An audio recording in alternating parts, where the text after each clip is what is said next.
They still do Boy State in Austin.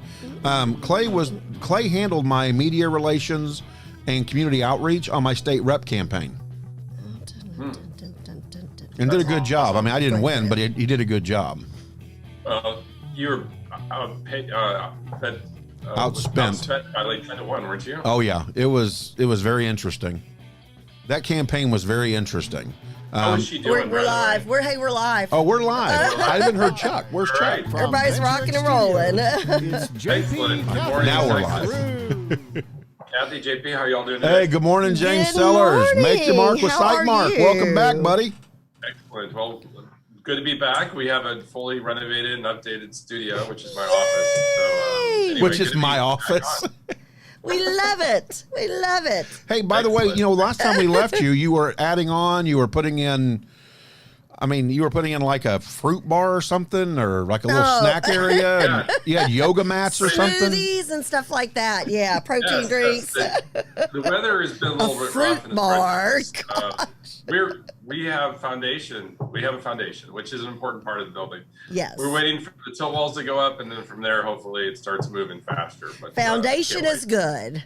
Foundation is very good.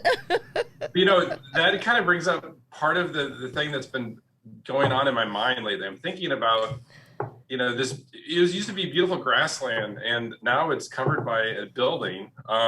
We put cement over a beautiful, it used to be in farms for hundreds of years, since this was first settled. And now we have an industrial building on it doing, manufacturing and design work, marketing and sales and distribution. And we have manufacturing of various products. Now, the idea of these products is to get people outdoors. What worries me is driving down these interstates is we're running out of land in Texas. I'm wondering what's going to happen as all these people move in and build homes and shopping malls. Well, they don't build shopping malls anymore. Maybe strip malls, I guess, is the new thing. Or the outdoor shopping experience. Yeah. What do you guys think when you're driving around your towns? You see them building out and all the farmland being covered up, and the countryside chopped smaller and smaller. What do you guys think obviously, you love growth, you love job opportunities, all that kind of stuff. I really, it breaks my heart because I think you've got to preserve some of the land. You've got to have some green space.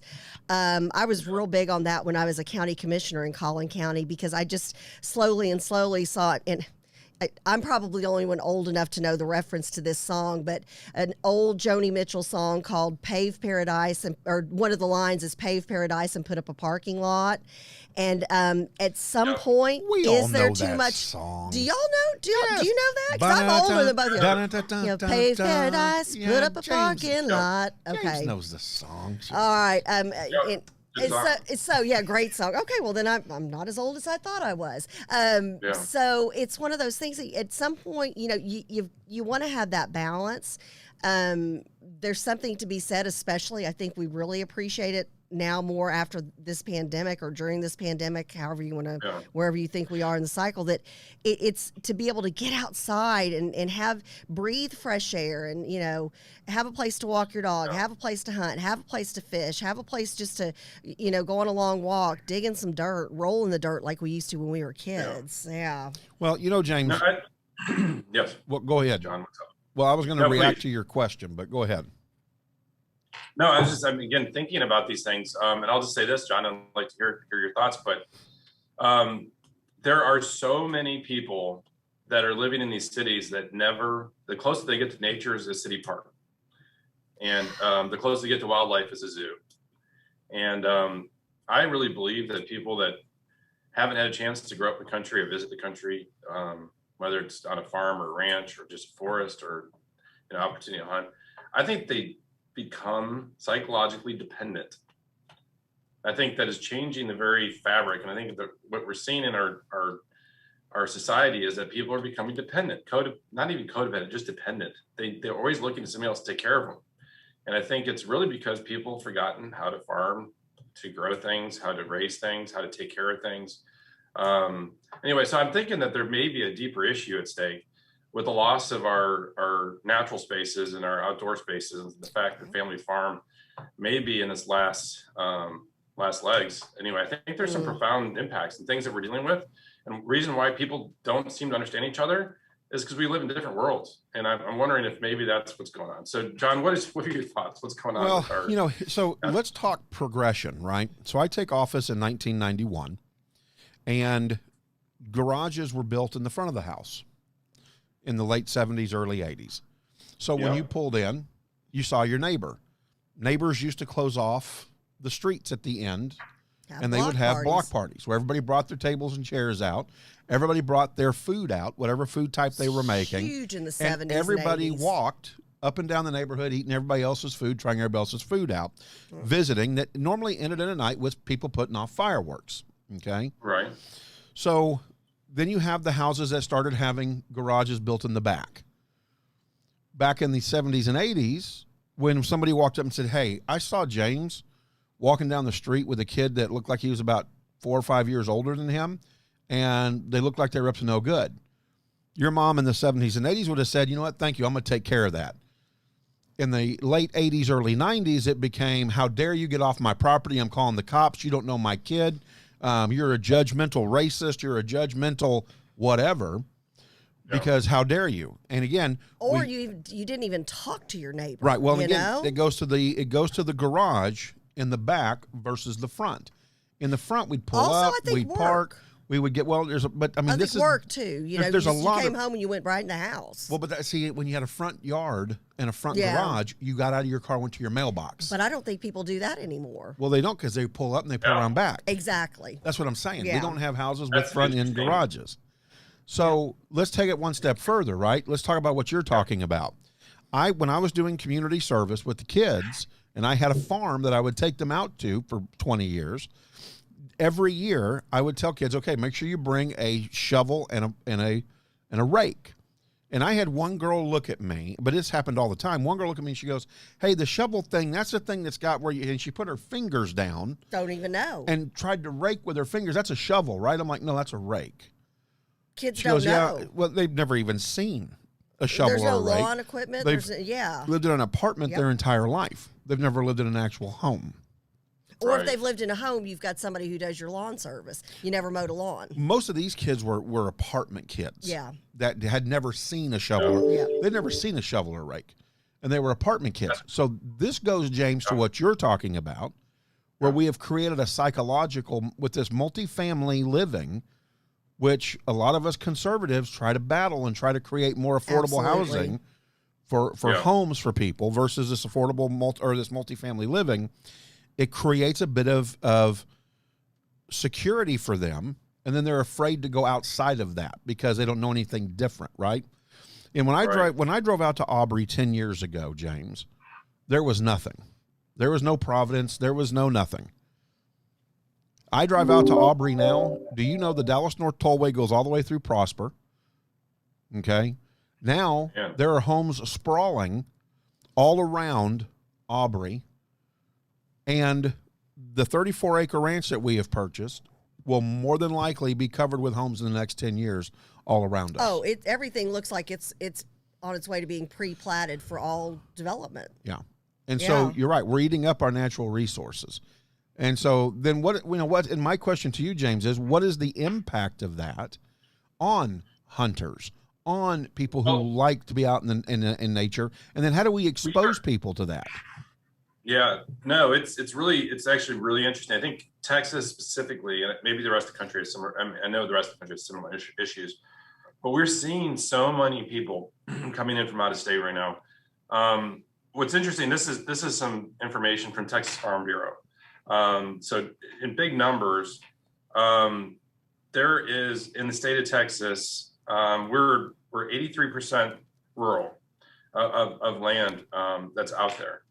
95% of land is private. So in a lot of other states, like out west, you'll have like the opposite. You'll have the state owns all the mountains and deserts and just wild stuff. In Texas, we don't have that. We have private land, which is good. So the other thing, though, you're looking at is our population's changing. So and now this is not when I cooperate. So in Texas, 90% of the people are living in cities. So figure that out. And then less than 1% of people in the state of Texas are landowners. Less than 1%. I mean, that's And, that in especially James in Texas. Like I would believe that. Okay, well, yeah, this state or that state, but in Texas, I'm like, are you serious? But then I don't know. I don't know many people. JP's one of my few friends that actually even owns land now. So here's the thing: how do you, in a democracy, protect land rights? Yeah. And you have less than 1% of people are landowners. Yep. Wow.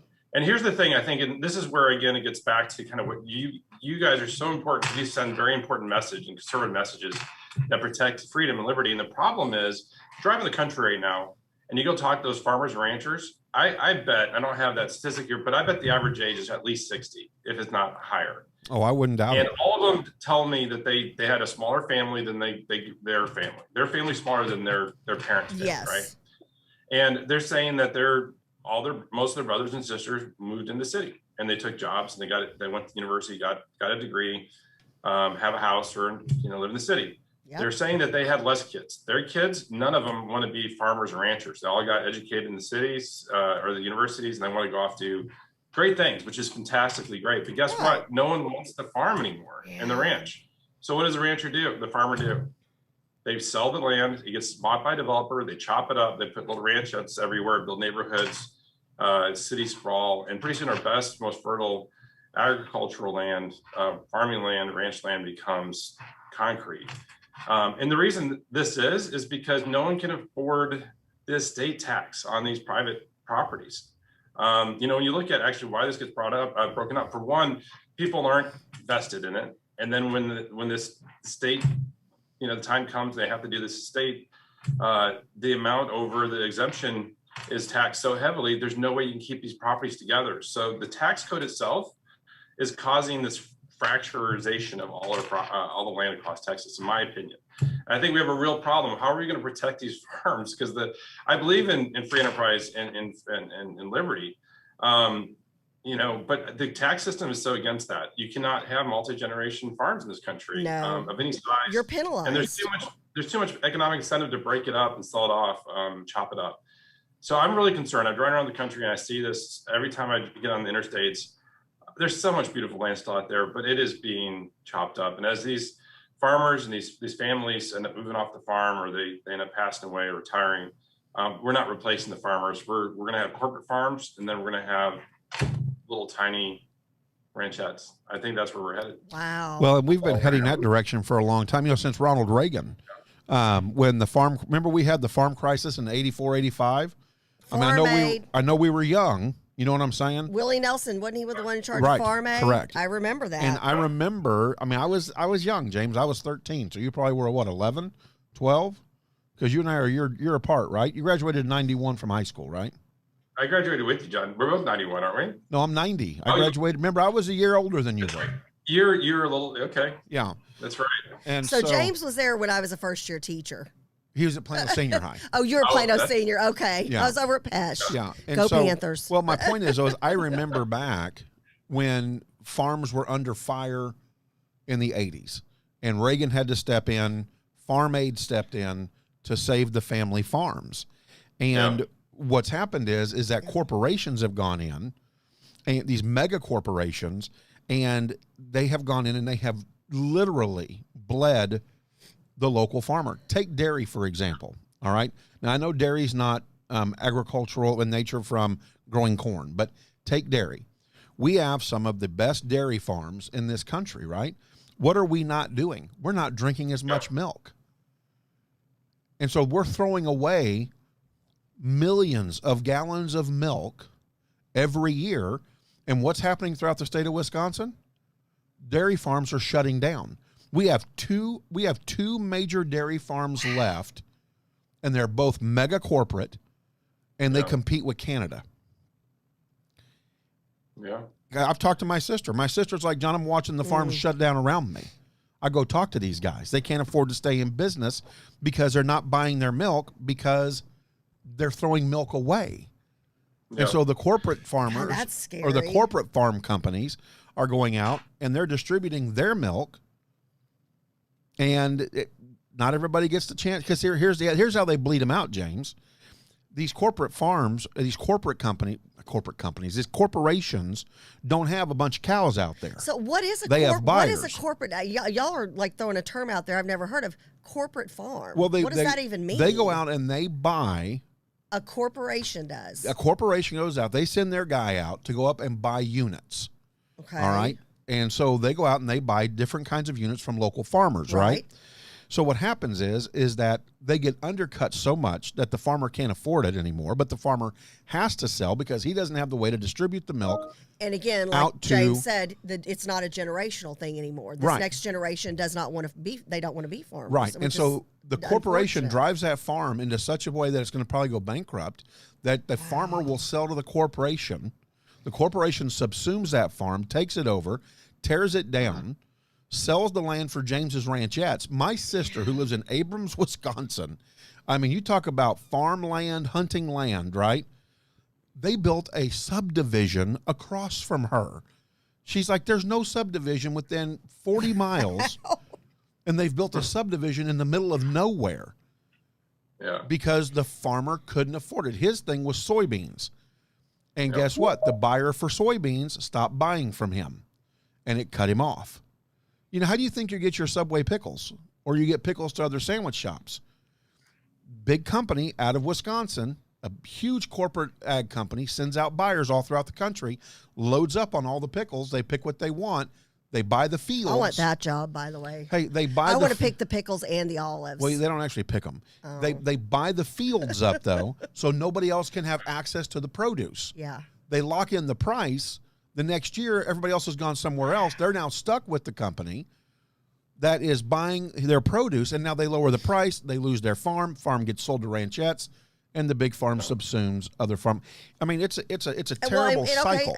And then James, my next question. Sorry, James, I took over. Sorry about that. James, what's a ranchette? Well, the ranchette is okay. I guess I might fall that category because I kind of want to get out of the country and have a ranchette too. So I'm going to go ahead and preface that. Well, at least it's something that's left. Yeah. Well, it's a professional. Usually it's your doctors, lawyers, your accountants. And they go out and they buy 20, 30 acres and put a house on it and they retire up there. And then they may have a horse in the back. They might put a couple of cows in their field. Right. The thing is not economic viable. The amount of equipment and time and effort, it's just no way that's ever going to produce an income. So, and that's actually the finances are so jacked right now in ranching and farming, in my opinion. You know, you have land prices across the state, they're escalating, land's getting harder to come by, it's getting more expensive. So again, if you're a rancher or a farmer and you're struggling to make money on your family's cost basis of the land, just the operating costs, you can't make a living on it. And somebody's going to offer you thousands of dollars per acre to sell your ranch. You know, I think the temptation in the family's like, oh, sell it. Let's get the money. Let's spread it around. Let's go, live a good life and not worry about all the work that goes into farming and ranching. So there's a huge economic incentive right now with the land prices for people to sell out. You can't buy, I don't know if anyone listening knows how to do this, but I can't see a way that you could buy land, put cows on it, put a crop in the ground, cotton, soybean, whatever it is, corn. How do you make money on that? The cost of the ground's so expensive. So I think the economics are getting out of whack where the farmers really, you want to get in farming, you can't because it's economically unattractive. All the incentives aren't operating, it's selling land. So, well, and the answer to the question, James, is you can't make money doing it. That's why farms are diversifying. You'll see hay rides now at Christmas time. You'll see mazes at Halloween. There's a farm that we drive by. At Halloween. Yeah, we drive by a farm in Aubrey, and they've got about 180 acres. And at Christmas and at Halloween, they're packed. And that's how they make up for. I'm expecting a haunted hayride at your place this year. No pressure. No pressure. But they're packed with people constantly every weekend. And so their natural resource is generating money from the city folk that are coming in to experience these haunted hay rides, the mazes, the animals. That's great. Yeah. I mean, I think that's fantastic. The avenues for people to value and cherish that lifestyle, even if they're not actively able to participate in it. I think that's great. We need more of that. Well, and here's the thing. So it's basically, this has been a paradigm shift, James. If I'm understanding you right now, I'm thinking back and I'm like, yeah, this has been coming for a long time, and I can't help but thinking a little choked up of Paul Harvey's best Super Bowl commercial ever, and God made a farmer, and that's so sad because I think those of us who are our age understand that connection and really can relate to that commercial because you grew up and you always had a friend somewhere who had a farm. You used to go out and horseback ride and all this kind of good stuff. Yeah. But I don't think this generation, it's just not in their wheelhouse. And so you've had a paradigm shift that hasn't been jolting and jarring if you really kind of look at the progression that we've gone in. And the order things have gone. So I don't know at this point that you can undo what's been done. You can't ever get back the green space that went for a 3-story parking garage. Well, and Kathy, I don't mean to cut you off. James, you're done. You're out, James. We love you, James. He's got a hard stop. Best. We know he's got a hard stop. So make your mark or site mark with James Sellers. James, thank you. Great topic today. So much, guys. Kathy, John, have a great day. All right, James. We'll see you, brother. Thanks, friend. Great day. Thanks. Bye-bye. Carter says bye, James. Bye, Uncle James. And that's, this is a great conversation. And I think this is something that, we should continue and touch back with James on this from time to time. I'm shocked at the figure that he gave. Well, and so was Gail. Gail was shocked too. Less than 1% of Texans own land. And so I'm thinking, does that count the people who have just an acre, or do you have to, or like, did he say specifically I believe, what is considered as owning land? I believe the standard is 30 to 40 acres. When you start talking a reasonable farm, you're talking 30 to 40 acres. And so when you're in between that, like, we're considered a reasonable farm. Right. So, and I could go out and I could grow probably 28 acres of something corn, hay, rice.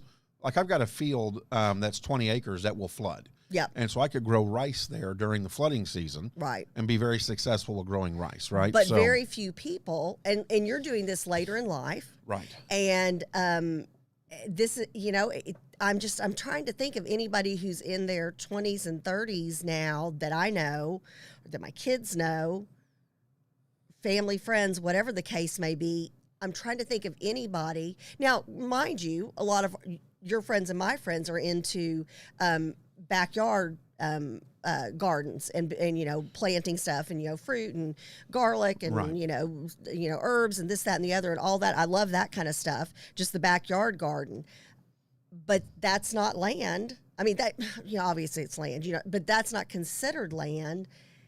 And I'm just trying to think of anybody who is young. I'm trying to think of any of my kids' friends or friends of ours who own a significant amount of land, which is very few folks now. You're one of the few now because most of the people I know have sold. A lot of them because they are older. And, my uncle, who had a huge tree farm, and we're talking ginormous out in Bonham, Texas, did all at the original ballpark in Arlington, did all the trees out there, didn't have, kids or grandkids that were going to be interested in that. So he sold it to some of the folks who worked for him, decade or so ago. Right. And I'm trying to think of anybody who's younger, talking about those 20-something and 30-somethings. Do you know anybody at that age that's going to be their gig? No, I don't know anybody growing up. So here's the thing, I didn't think about it until we talked about this today. Well, and even, do we have Senator Paxton on, by the way? Okay. Let us know when she's on. As soon as she's in, let us know so we're not just up here gabbing. Because she's on the clock. By the way, it's almost sine-die. That's Nathaniel we're talking to. Hello, Nathaniel. God bless him, who even was so kind to get us coffee today. Yeah. And then, of course, don't forget at 8:45, we've got our military moment with Chuck Wright, okay? All right. So back to the topic at hand. So here's the key, right? The key is, even in the FFA ag programs, you don't hear kids in the city areas talking about taking over the family farms, right? So then I revert out to places like Aubrey, Rice, Decatur, I start moving out, right? Like towards Grayson County and places like that. Right, and we have Foolish Bean. I love that. That was cool. What was that from? That was kind of that was a little bit scary. That's kind of cool. Put it up. I love Foolish that. Bean. That's kind of scary. Oh my gosh, you don't know Mr. Bean? Oh, is that like Mr. Bean from the Yeah, that's Foolish Bean. movies? Yes. I didn't know. What is he called? Foolish Bean? Well, he is in that picture. He looked So kind of anyways, scary in that picture. Those kids even are talking Somebody's about. got some talent. Did somebody pencil draw that? Did you pencil draw that, Nathaniel? A45. Oh, tell him 8:45. We've got the senator coming on next. So here's the thing, right? Even out in the outer areas, kids are talking about leaving home, going into the cities to go to college, and then not go back out to the family farm, right? Now, there are some, and I think that this number is probably larger than what we think. If we were to poll the number of generational farms still alive in Texas, I would love to know that number. Yeah, I think it's going to be a good number. I'll tell you somebody who is there a way we can find that number out, because I would love to know. I can contact my my ag agent. Yeah, I'll tell you who we've got as a great resource for that. He may not know it, but he knows where to go, and who to call would be Judd Gibson, who is on the is on the show and watches on a regular basis. Yep. So, but the point is that we are losing generational farms. At what rate, I'm not sure, especially in Texas. There's a lot of pride in Texas ranches, but what I've noticed here in the last 5 to 10 years is a lot of the ranches, even the big ones, are starting to flip. And it's interesting. Now, what's happening is big companies or partnerships are coming in and buying them. And so it's not another family that's going to come in and farm that land. I've also since being on commissioner's court have worked a number of land cases as a special land commissioner for the state of Texas, and I mean, and these family, and I'm sitting here thinking over the years how many cases I've worked, and these family farms. The family's like, well, my son's this, my daughter's that, my this is that, so yes, we are selling this land, but we want the best price possible. And there's, an argument between maybe the, natural gas company and the pipelines and where they're going to be run. And these folks are maybe saving just the portion of the land that they live on, like their nice pool, a nice, maybe, if they've built like a play area or whatever, and then their home, and they're selling the rest of it. Because, and I'm sitting here thinking, I'm thinking of families who have testified in front of us, and JP, it's because the kids are there and they don't have the interest. So the family's trying to get the best price per acre of the land. So if you drive down 380, okay, between 75 and 35, it's interesting, on the south side, there's tons of farmland. On the north side, you see all this commercial development. So it makes me wonder, why is it that we're selling off our land on the north side? Are we the same family that owns the land on the south side? And these folks are holding out. And I'm talking all the way, that whole corridor from 75 to 35. Well, when I drove out to your property, first I was dumbfounded because I haven't been out in that neck of the woods. We used to have family out in Aubrey, and it used to look like I was like, this isn't Aubrey. Right. And my drive out there, I was like, I kept thinking, I called you, am I going the right way? Because it looked nothing like it did 20 years ago when we had family out there. And it's funny. And now it's one of those things, like I used to think, because I grew up in Richardson and then, moved to Plano in 91 when I was finishing up college at North Texas and became a teacher. And I remember thinking Richardson to Plano, it's the longest ride ever. And then now it's not. It's like a 2-second drive down 75. And now what I'm thinking, what I used to think was such a big old hike out to Aubrey, I'm like, oh yeah, I'll see you in a few minutes, JP. Yeah. It's just changed. And again, change is good, but then at some point, what do we do when we turn back and all you've got is concrete all around you? Right. Well, and I go back and, Coach said that, hey, in Wisconsin, the family farm's not going away. The farmers are good. They're not. And I don't mean to be disrespectful, Coach, at all, but we would never do that to you, No, Coach no, Quigley. no. We love But, you. for example, we're still afraid of you. You're still like our teacher. and I can't recall the percentage, but my sister and I got into an argument because I was talking about how when President Trump worked with Canada and told Canada, look, we're no longer going to deal with what restrictions you've placed on our dairy farmers. We talked about that on the radio show. I remember that. Oh, yeah. And my sister said, yeah, for a corporate farm, she goes, but the guy who owns the regular dairy farm can't afford it anymore, and they're shutting down. She had that week that we talked, 6 farms going to receivership that were dairy farms. Well, because she's very connected in the farm community out Hugely there, so connected. she knows folks, and they all help each other. And hey, what do you, what's her on your Wisconsin land and stuff? ag agent and her talk on a daily basis. It's like the land when 2 years ago when they started building the first house in a subdivision across the street from her. Yep. You know, she left Green Bay. Are we good? Sorry to interrupt. Are we good? Because she was updating her Zoom link. Says she's in here now, but I don't see her. I think she was updating. So, Okay, but that's heartbreaking. That was a few years ago. well, and the farmer across the way from my sister owns 1,200 acres over there. Oh, wow. He's already sold off 600 for development. And so it's just a matter of time. They've already built their first get 12 set. houses, and these are regular little old 2,000 square feet. Just normal, your Yeah. normal middle Yeah. to average income family home. So somebody moved. It was funny. And this last winter, all these little families are moving out from the concrete jungle in Green Bay, right? Right.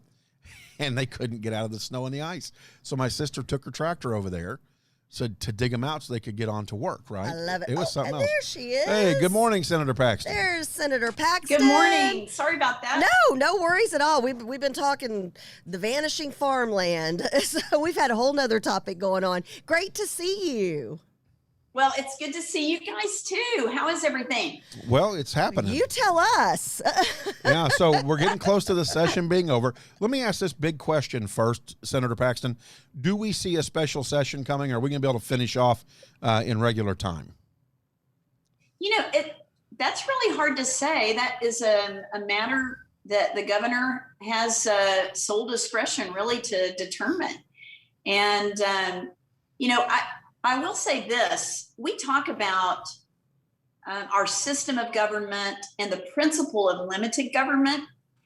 And one of the things I think that what we see right now here at the very end of the session in the last 2.5 weeks is this is a process that is literally designed for limited government. It is not easy for something to become a law, and that's by design. A bill has to go through a lot of scrutiny. It has to go through a lot of process. It has to go through a lot of transparency before it even has a chance to make it to the governor's desk. And I know with some bills, that's really frustrating for all of us. I've got bills that are stuck in committee over at the House. I know House members have bills that are stuck in committee at the House or stuck in committee in the Senate. But I will also tell you, there are bills that have not ever really seen the light of day that we're all very happy about.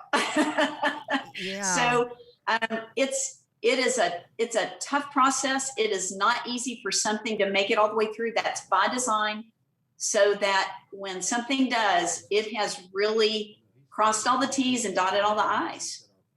Yeah, well, and here's the thing. So we're at the point where there are no new bills are going through. You can't file any bills anymore. That deadline's passed. I had somebody, and actually I've got one of your constituents who I'm going to be reaching out to you and Della today to talk to them about an issue with an adult special needs family member.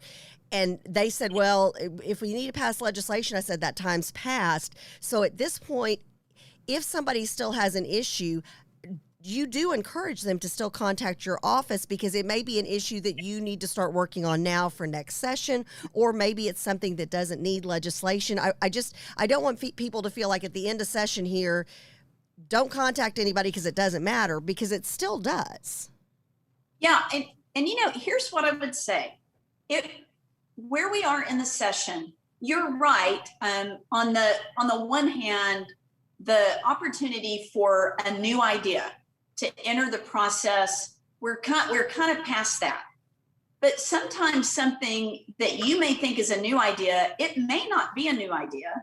It may be something that we can attach to something else we know about. Does that make sense? Yes, absolutely. Absolutely. As an amendment. Okay. Or, so, and you never really know what the possibilities might be. You do know if you don't say anything that nothing can happen. What is it? Right. I'm learning to play golf. And I remember someone told me about a Texas A&M study that 95% of the balls that don't make it all the way to the hole don't go in.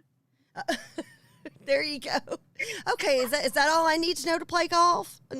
There you go. So there's my Aggie joke. But the idea there is that you don't ever, when you're putting, you don't want to putt short because there's no way it goes in. If it's short, no matter how straight, no matter what, right?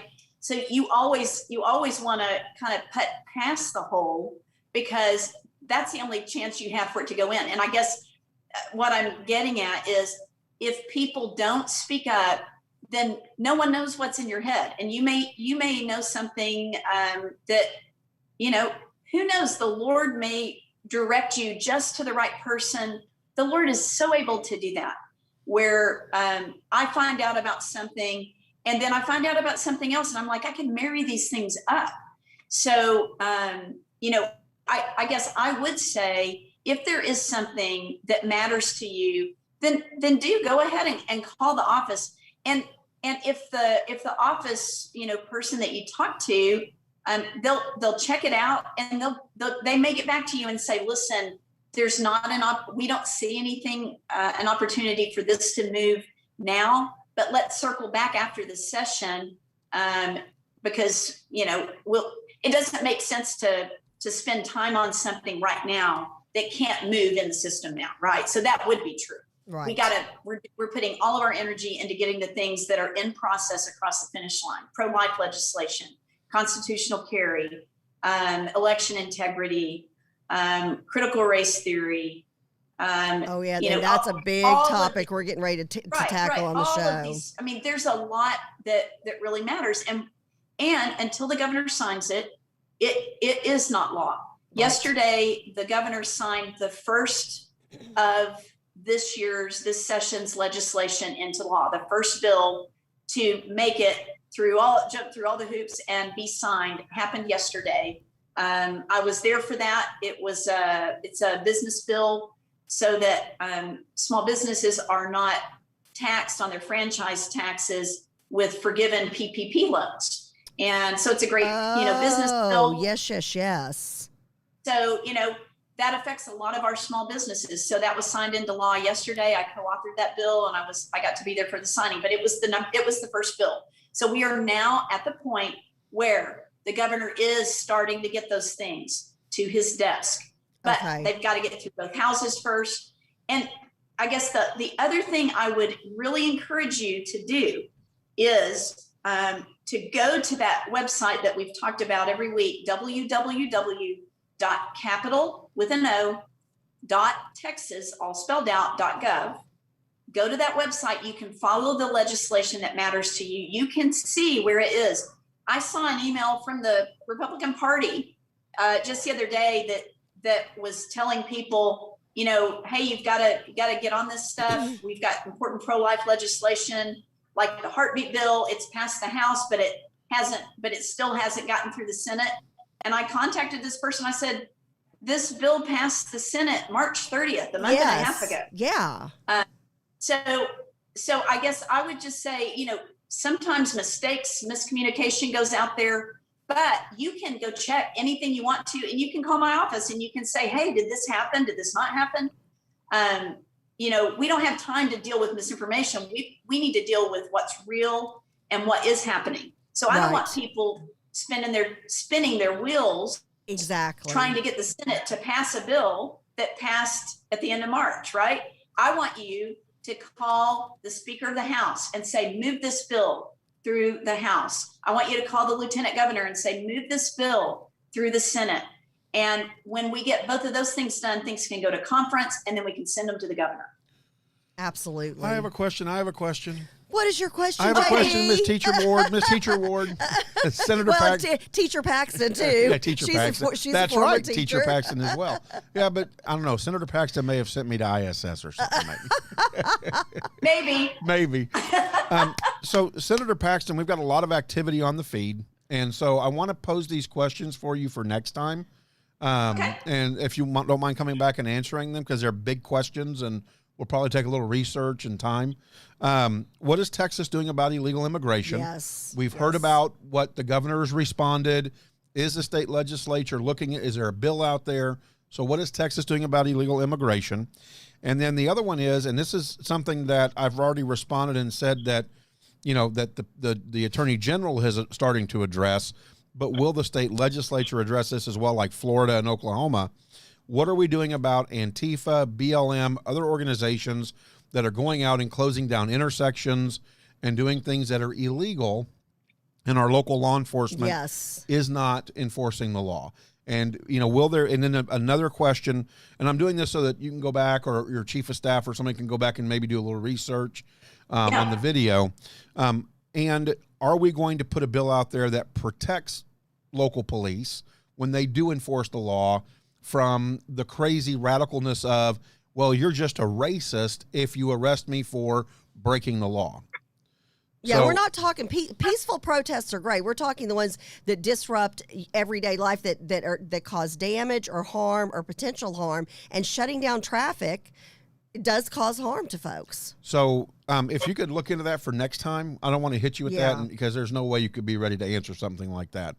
Well, she would need another 30 minutes. You might be surprised at the breadth of things that are talked about in the Paxton family. So, well, I don't want to compromise the Attorney General and the Senator's relationship. Hello, Attorney General. Hey, he's not the only member of the Paxton family. We got 4 kids and 2 son-in-laws and a baby. Let me just say this. First of all, I've spoke with Ken this morning. He is in DC, and here's something he told me. He said, it's so interesting to me. It's very different being in DC. And of course, he's, been back and forth to DC, over the course of his time as Attorney General. And he said, it's very different being here with the new administration, right? Mm-hmm. His experience, obviously he had a lot of access to folks that were in the previous administration, Trump administration, and was working with them on a lot of things. And that obviously the posture between the two have changed quite a bit. But he said, it's really interesting being here. He said that just this morning, maybe about an hour ago when I talked with him, he said, there is a fence around the White House. Yeah. And I said, what do you mean? And he said, I said, you mean like barricades? And he goes, no. I said, you mean like a chain link fence? He said, yeah. He said, there's literally a fence around the White House. So imagine a chain link fence that's been put up around it. Louise. And he said, the White House is closed and the border is open. And yeah, we're in opposite world. Thought, we're in the alternate universe. How backward that is, yes. right? I mean, so I'll just make that comment there. The other, thing I do want to say just a couple of things about the stuff going on with the protests and the intersection. I saw the video that I'm sure many of you have seen, and it's disturbing in so many ways, right? I mean, and I think if I actually had an opportunity to engage in just get a little small taste of doing some virtual reality simulation training that some law enforcement people utilize to do training in de-escalation. And what that means is you go into a volatile situation, and of course, law enforcement, they've got a very tough job. Number one, They're under a microscope. They have to be completely perfect. And then on the other hand, they've got two jobs. They've got law enforcement and public safety.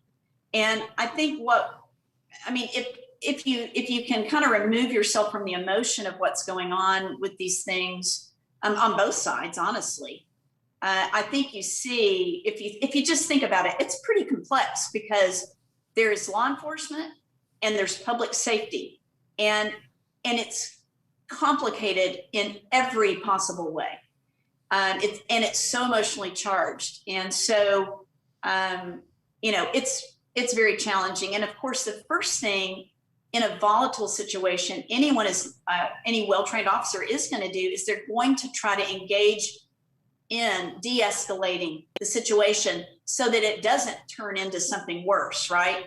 And that makes a lot of sense. And I just want to say the small taste of simulation training that I participated in gave me a sense of this that really opened my eyes to the challenge of it.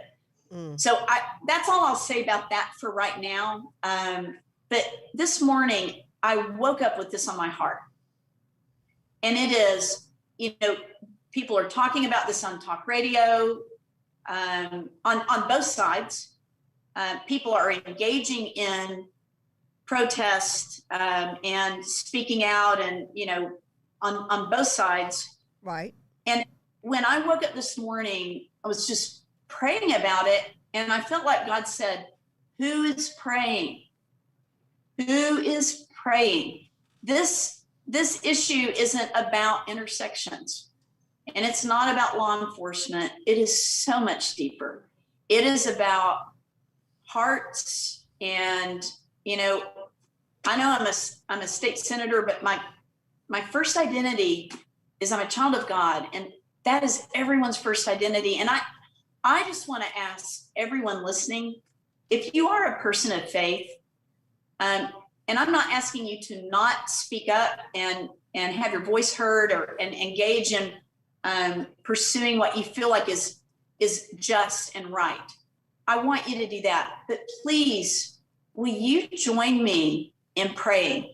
And I felt this morning, I'm going to commit to pray at noon every day for reconciliation about this specific issue that's happening in Collin County. It's complicated, it's complex. Yes.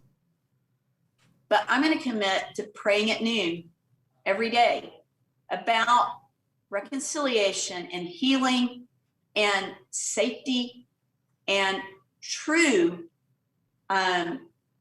heart dealing with this issue, that we can come to a place where we really do have a safe place to live.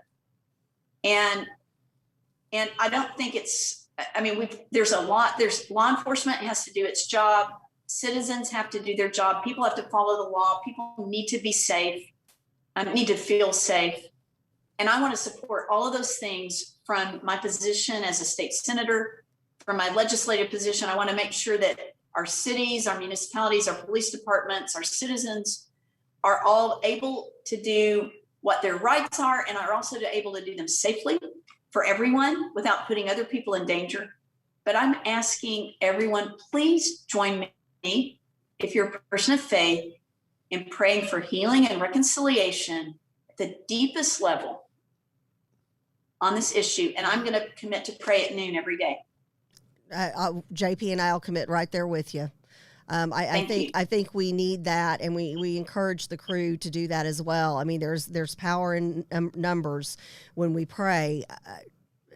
We desperately need that, and when it's in your own backyard, Senator, it is frightening when you have people from other cities texting you on Mother's Day saying, "Are y'all okay? Are y'all safe with what happened in basically in your own backyard this weekend?" Then everything starts getting very real. So when you don't know what else to do, pray. Right. No, and I'll say this. I mean, you know that. I mean, people have at times protested, tried to protest at our house. Oh yes. And I mean, I have a dog in the hunt. I have skin in the game on this, and I'm asking, not because of that. I'm just saying this is real to me. Yes. And I know that the government has its role to play, and citizens acting responsibly have their role to play. And not everyone's going to, and not everyone's perfect. There are going to be, things happen that are unintended, and things happen that are completely intended that are not good. And we're dealing with people who are in a very highly emotional state on both sides. On every side. And anyway, I'm not saying, throw up our hands and let's just pray. I mean, if we aren't praying, what do we think will last, that will be good, that comes out of it? That's where the real power is. And we need to be surrounding our officers with prayer. We need to be surrounding people who are hurt and are hurting others with prayer. It's in everyone's best interest. And then we need to do the right thing. In government, whether that's the city, the police department, the state, we all need to do our job. But we need to be equipped and armored up with prayer. Well, Senator Paxton, thank you so much. I mean, inspiring. Yes, inspiring. Really is. And God bless you for your service. And we continue to pray for you and your leadership. And we appreciate your accessibility to us, to the crew, to your constituents. Not everybody has that in the state of Texas, and we do right here with Senator Angela Paxton. We do. Yep. Well, I appreciate you guys, and thank you for just your incredibly active and proactive and positive. You're a force for positive change. There are a lot of people that love this stuff just so they can stir it up. Right. And there are other people who just don't want any trouble, and they want to, they'll hide things, and neither of those is good. Neither of those is healthy. No. Neither of those is healthy. I appreciate your posture with what you do with the show to actively, positively engage people to accomplish good things, and in a good way. And anyway, I appreciate you both. God bless you. And I hope y'all have a great day. And I look forward to being back with y'all next week. All right. Same to you. We'll Same see you then. Be blessed. Thanks. We'll see you next Wednesday. Bye. Thank you. All right. Bye-bye. Senator Angela Paxton. So good stuff. The end of now session. we've got Chuck Wright. Yay, Chuck Wright. We're going to talk some Woo-hoo. military. Now we're talking military. One of our favorite favorite little extended subjects. show. It's a special edition. Well, it's just so much to cover today. Yeah, so much to cover today. Either that or we just like to talk. Well, I think that's a no duh. Yeah, right. Okay, we see Chuck Wright's name. So we hear him. I think he's got whoa, us. whoa, on. Oh, he has us on. whoa. Whoa. I recognize that baritone voice. There he is. Oh, I'm so sorry. I didn't realize I was live. I was listening. Yeah. You were. Listening to the lovely Angela Paxton. Great and I'm job. a quick shout out if she can still hear us. Ken and Angela are incredible people. We're so honored to know them. Michelle and I were talking about that the other day. They're just great people. Agree. Couldn't agree more. Very I fortunate. mean, they've had their them. bumps and bruises like everybody else, but That's life. But they're good folks, yeah, and that's life. They are truly in it to serve Texans with a servant's heart, and you can't say that about many folks in politics. You just can't. But we can say great stuff about our friend Chuck Wright from Kilroy's Conversation and our veteran community. We love all of the work that y'all do with Kilroy's Conversation. What a great show every Saturday morning from 8 to 9. And what do you have coming up here, Chuck? Oh man, and I'm going to link two themes together. Okay. And I'm going to get on you to get on the computer immediately after this and get on the team, because I want to talk about JP, Kathy, and the crew's team. Yes. So let me put in a caveat real quick, Chuck. I want to invite everybody that can hear my voice tomorrow, Thursday, 1100. Be out there by 10:30 Frisco Commons. It's 8,000 McKinney Road.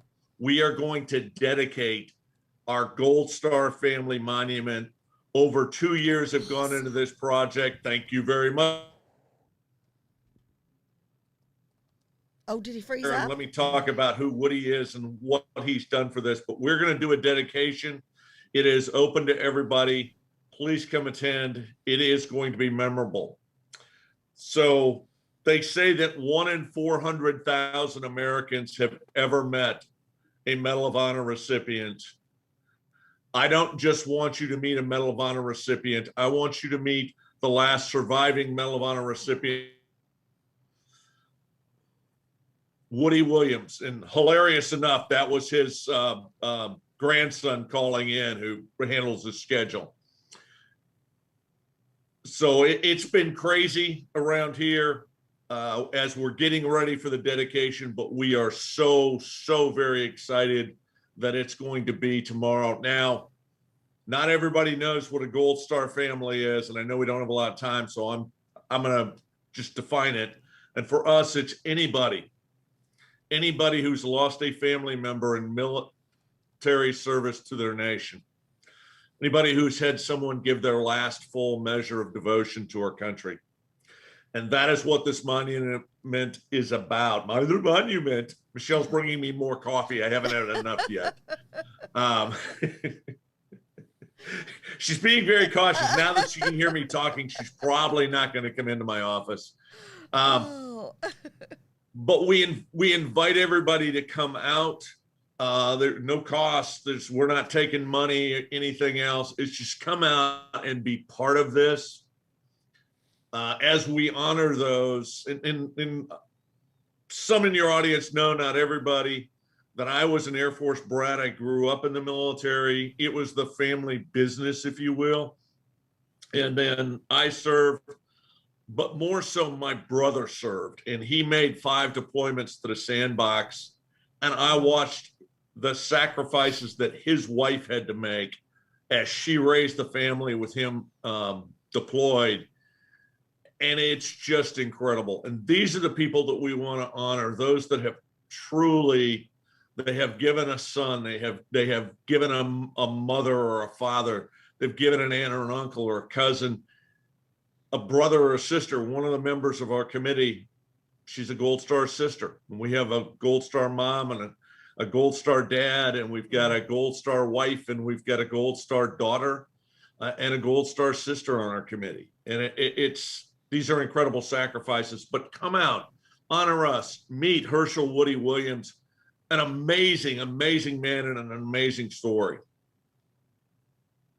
Sorry, That's I was awesome. going off. No, we love that. And we know how much you respect him, and we love that about you. I mean, you're not just, this isn't lip service for you. You are truly committed to the veterans, our veterans, the Woodies of the world, and which he's one of a kind, and helping out veterans. And we appreciate that about you so much. So one more time, Chuck, where is it tomorrow? It is at Frisco Commons. It's 8,000 McKinney Road in Frisco. And it'll be just on the other side. Once you get there, you see a large pavilion. It's just on the other side of the pavilion. Did you say 8,000 Frisco Road? There'll be lots of folks out there. It will be great. And by the way, I forgot to mention, Woody is the one who created the foundation that supports the building of these monuments. So I didn't make that connection. He is incredibly committed to giving back. His favorite quote, "The cause is greater than I." So again, Chuck, was that 8,000 Frisco Road? And is there a Facebook page or a website that we can copy into our Road. social Thank media? You, Gail.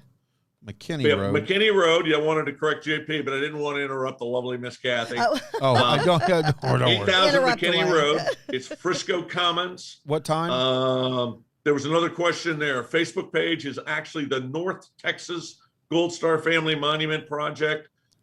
There is a website, but we don't have it's not a simple link. It's not like Gunny Golf. I make those links real simple, but I didn't create that link. But you can go to the Herschel Woody Williams Foundation, and you can find us, but you've got to drill down and find projects underway. And, Okay, I'm going to What look time? on Facebook. I believe it will be Monday. We're going to go from project under construction to project completed on the website. We're very proud of that. That's awesome. What time? 1100. So be there by 10:30. Just to move around. That would be my recommendation. Oh, there we go. We've got it up on the feed right now. North Texas Gold There we Star go. Family. Perfect. Thank you, Nathaniel. So That's the other awesome. thing I wanted to mention real fast before JP throws me off, it says hit the showers, dude. Hit the showers, A little dude. bit of an inside joke. I threw up the link. JP, Kathy, and the crew are joining Carry the Load this year, and I'm wearing my Carry the Load carrier shirt. I'm not far enough back to see it. Just for this show this morning, but join if you were a follower of JP, Kathy, and the crew, please join the team. It doesn't cost anything. You don't have to buy a t-shirt or anything else. You don't have to do anything but sign up, join the team. I would love to see JP, Kathy, and the crew with 200, 300 team members. And we'll talk about this more as the month goes Oh, on. yeah. This is as greatness. They are part of trying to restore the true meaning of Memorial Day. Love it. And I reposted the link, and also, of course, extended a come out and join us, be part of our team. And so, yeah, we want to continue to push that and get as many crew members as possible on the Carry the Load team. I love that it. stuff. So, Love All it, right. love it, and love well, it. Chuck Wright, thank you for our military moment this We week. appreciate you. Love you guys. Love Have a you great too. day. Look Thanks forward for to your seeing you service. tomorrow. All Sounds right. great. Take Bye-bye. care. All right, there we go. Chuck Wright. Whew, good stuff. Very good stuff. Well, Good we stuff. have definitely gone over our normal time. Yeah, but lots of good stuff to get in today. Lots of just good stuff. lots of good stuff. Lots so of good there stuff. You go. There you go. There All you right. go. Well, we will be back Friday. I will be in Houston. Yes, I And will you have a miss special you. guest. Yeah, we've got Lathan coming in, and I believe I'm going to have my son on. He is going to be, he has a really cool opportunity with his music career this summer, but his, his stepdad and his dad and I have challenged him, hey, if you're serious about this, you've got to raise the bulk of the funds. And he's got substantial amount of money to raise in the next couple of weeks, but we're hoping that the crew will help us share the word and get him across the finish line and get him to a really cool opportunity this summer. So fingers crossed and lots of prayers. Absolutely. Yeah. All right. Well, with that being said, I We hear love the y'all. music. And we'll be back on, well, again, Kathy will be here on Friday. I'll be in Houston. I think Lathan will be in studio and we'll talk a little Okay. bit more about his new show There you go. that's up and coming Up this month. and coming this month. I think the end of May. End of May. Yeah. Yeah. Good times. Here's the deal. Besides all that, Kathy, open your jacket. Oh, I've got. We all need a yeah, t-shirt like We've got that. a flash. So this is a Shiba Inu. We've got Kira's That's out my of control. littlest baby. I need one of those. So this is one of my Mother's Day presents. Is a Shiba Inu T-shirt, and then I didn't bring it in today. Doggone it! But it's a Shiba Inu with a Shiba Inu and a combination unicorn mug. I was like, yeah, I can only throw so much at JP today. Right. All right. Everybody take He's care. unlimited sleep with the baby. Right. Everybody have a great day, We love and y'all. God we'll be bless talking you. at you throughout the week. Take care.